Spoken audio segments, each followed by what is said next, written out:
No. I have 2 credit, what the fuck? Yeah, go forward a little bit. Stop. There, that's perfect. You can get it with this one. Oh, that's it. Oh.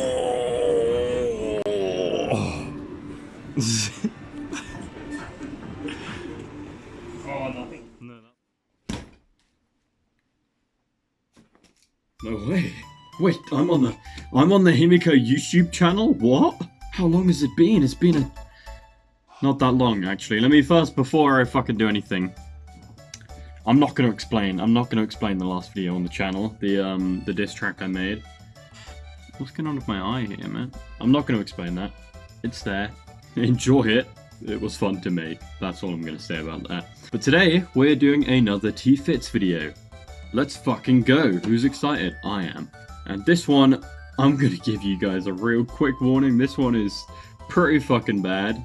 The last one was gross, but this is just fucking far beyond that. I'm gonna be honest, I kind of jumped up in the disturbing meter for this one a little bit, but it's fun. So before I explain what we're gonna be talking about today, although you can already see it in the fucking title and the thumbnail, so I don't know what I'm trying to hide here. Let me explain what Ero Guro is, for those of you who do not know. So Ero means erotic. I mean, that's pretty explanatory, self-explanatory. So like hentai and shit is Ero, you know? I don't know why I had to explain that one. And Guro is gore. And there is a section in hentai or manga called Ero Guro. You can I'm pretty sure you can imagine where this is going. And one of the most popular of these Ero Guros is a book by the name of Mai-Chan's Daily Life. This is a book about a maid. And this isn't just any regular maid. She can regenerate all of her limbs. She can take as much damage as she wants, chop off her fucking arm, do whatever, you know. It's coming back. She's like Wolverine, basically. And instead of using these powers for just being fucking cool, like Wolverine, she gets prostituted out to people that would like to use these powers for... We'll see, you know? I'm gonna fucking go through the book anyway.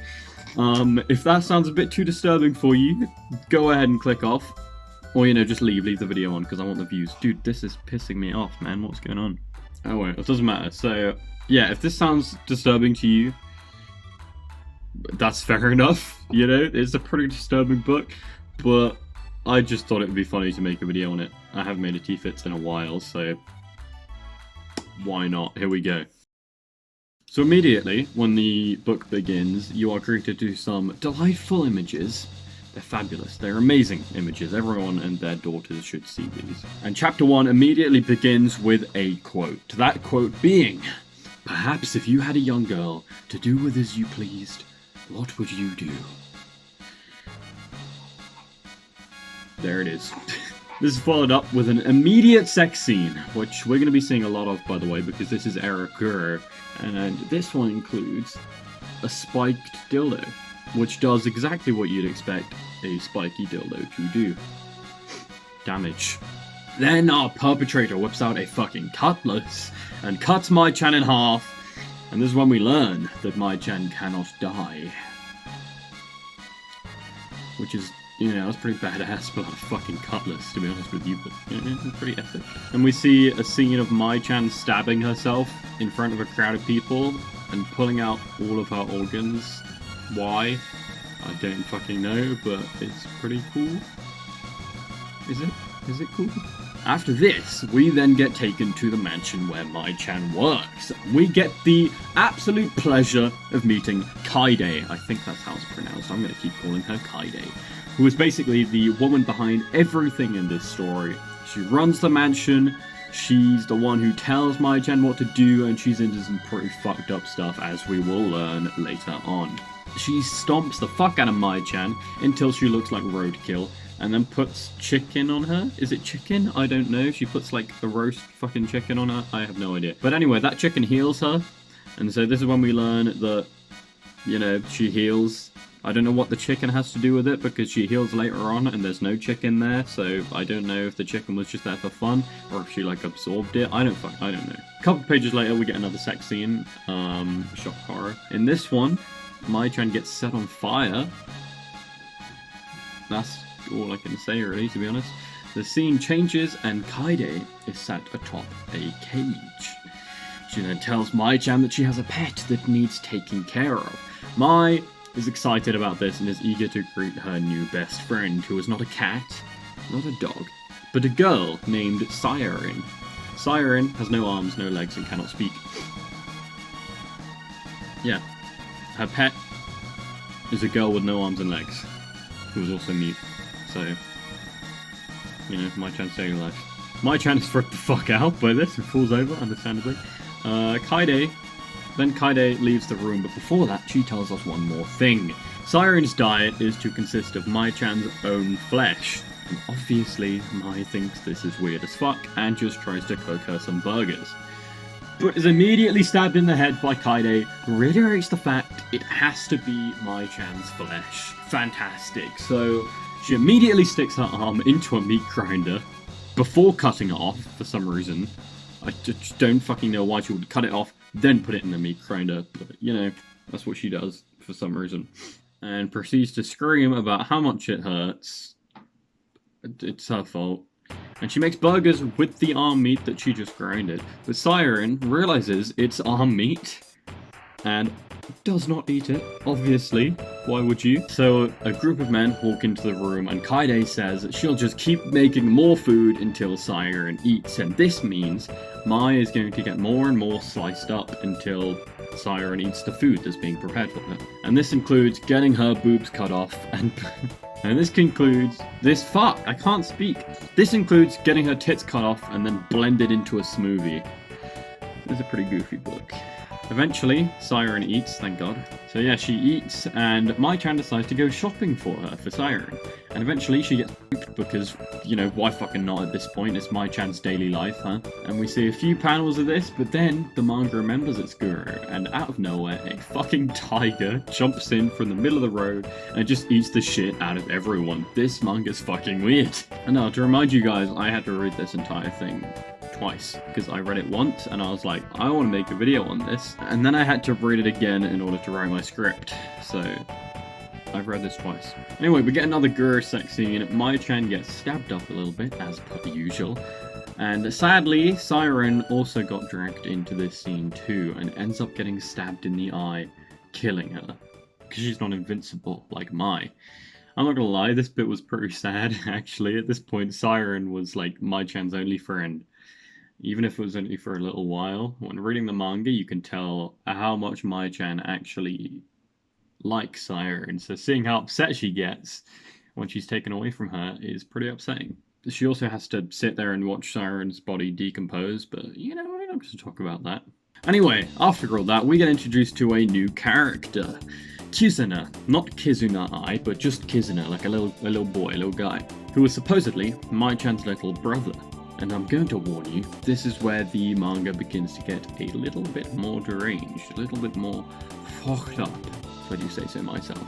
So Mai and Kizuna get on pretty well, it's pretty nice, but then we learn that Kizuna has the same abilities that Mai holds. And that's demonstrated when Kaide whips out a pair of Wolverine claws and sticks a claw inside Kizuna's pee-pee hole. Like it's all, you know, it goes in the dick hole, you know. But we also learn he's not just a mortal. Kaide tells us that pain feels like pleasure to him, unlike Mai, who actually feels the pain. We then get something I can't even make out, honestly. I'm looking at this, I just can't fucking tell what's going on. Is that dynamite, or... Mai and Kizuna then get dominated by 3 girls, and the girls then make them fight to the death. Mai lets Kizuna win because she feels bad. I've left some things out, by the way. We're on chapter 8 now, page 132. God fucking save me. And here we get an extremely pleasant scene in which Mai and Kizuna both get their heads cut off and fucked, like in the hole, like in the head hole, like here, you know, like in the, yeah. It's drawn pretty intensely, so you can't really see it that well. It's not really as bad as it sounds, but it's pretty bad, you know. Then Kizuna gets bought by a girl, I think, and that's basically all we see of him for the rest of the book, but we do reach chapter 10, the most disturbing in the entire book by far, and probably the reason this book is so infamous. This chapter starts off when we learn Mai-Chan is pregnant. Who would have thought? Not me. And this chapter introduces... how do I say this? Fucking George W. Bush. George Bush makes a surprise entry in this chapter to commit some atrocities. He kicks the absolute shit out of Mai-Chan's pregnant stomach, which obviously is not very nice to look at. But then we see one of the most disturbing manga panels I have seen in my entire life. And sadly, this may be too much for YouTube. Honestly, I can't even imagine how someone drew this, but they did. So I'm not going to tell you what happens in this panel. However, I'm going to give you a live reaction from a few of my friends who have not seen the panel yet. So here you go. I'm sorry, guys. Right, yeah, thank you, Ollie. Right, whenever you're ready, just go ahead and look in. Whenever I'm ready. Look in DMs. Is it spoilered? Is it spoilered? It's not spoiled. Right. Okay. Go ahead. Just don't describe what you're seeing, because I don't want to get age restricted. You looking? I feel like you might be looking. What? Fuck. Did I just fucking look at? I feel like I need to be locked up after seeing that. You can see why I can't like even fucking explain that in the video, right? I feel like I need to be in prison to looking at that. There you go, I'm recording. Right, so Drew's just joined the call, so we're gonna get his reaction as well. So, Drew, whenever you're ready, on your leisure, just go ahead. I think he's seeing it.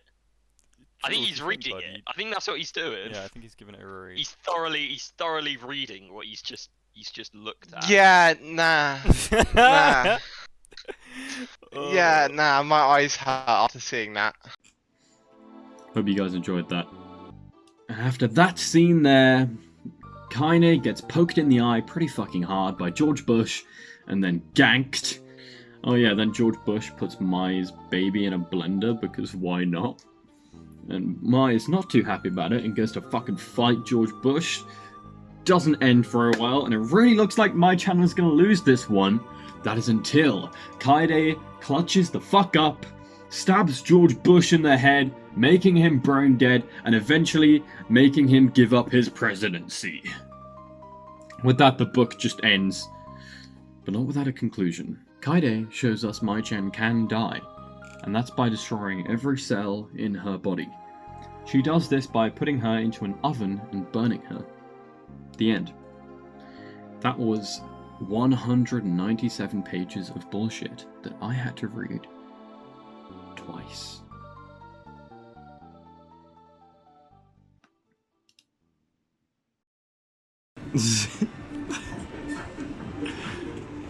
Oh, nothing. No, that's perfect. No, you fucked it now. Wait. That's a good grip. That's a good grip. Oh my It's fucking rigged. It's fucking fucking rigged. God. It's rigged. And that was that. That was Mai-Chan's Daily Life, the manga. The reason I clarify that it's the manga is because there's a movie. There is a live action adaptation of this manga, which I was planning to watch for this video. I was going to watch the movie and talk about that as well. But I just can't find it anywhere. I can't find it online anywhere, even to buy. It's not on like Amazon, it's not on Netflix, obviously. It's nowhere. I can't find it anywhere. The only way I can get my hands on this movie is if I buy a physical fucking copy of this movie. Which, I'm gonna be honest, I don't really want to do that bad, to be honest with you. So, fucking, if this video gets, I don't know, what's something I've never had before, was the fucking 300, this video gets 800 fucking views, there you go. Then I'll buy the video, the film, and I'll watch it, and I'll review it, so I'll do a reaction of it. But yeah, that was Mai-Chan's Daily Life. the fuck is this shit, to be honest? And I'm just glad I'm bringing back this series, to be honest. This is just to kick it back off, you know. If you guys have, like, any other things that you want me to cover, you know, comment down in the description. Why do people just make weird shit? I don't know, but that was T-Fits, episode 2, and I just kind of rambled a little bit here, but I didn't know how to I don't know what to talk about, man. It's a weird manga, it's a weird shit. Just fucking, I'm getting goodbye, guys. I know, that's it, that's T-Fits done. Goodbye, guys. Guys up like a home buffet because of nothing. You only keep the women away. Cause so far from the mic, you like tase all day when you win the game of siege if the sunshine. Like I'm joking, not joking, provoking, and after you a joke and I'm poking, I'm revoking your happiness. Honestly, I have to say you guys smell awful, so hurry up and clean it up and stop your waffle.